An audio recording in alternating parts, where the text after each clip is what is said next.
Kathleen. So we also heard from the Philadelphia Fed president today. Patrick Harker, absolutely. And let's remember, that's one of the reasons why we see bond yields going up again today, putting more pressure on the yen, raising the ante for the BOJ and the Japanese finance minister more about what they're going to do. But again, this has been the link all along. The U.S., the Fed, aggressive rate hikes, widening the divergence with the BOJ, and it doesn't let up.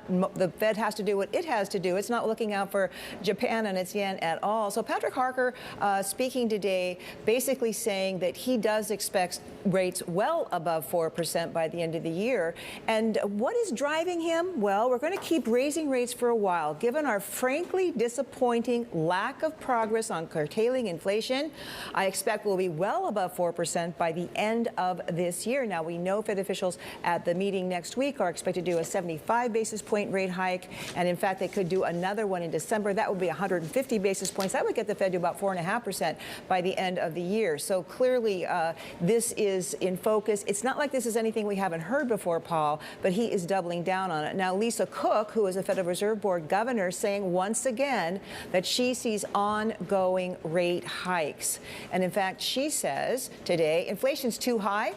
It must come down. We'll keep at it until the job is done. And this is going to require ongoing rate hikes and then keeping policy restricted for some time. And that's another thing the markets keep hoping to see. When I spoke to Jim Buller from the St. Louis Fed yesterday, he didn't talk about rates coming down anytime next year. He did talk about slowing down the pace, and maybe moving them back to what you would call regular rate hikes. I guess he means something like 25 basis points, Paul. But for now, markets have to brace for some pretty aggressive rate hikes.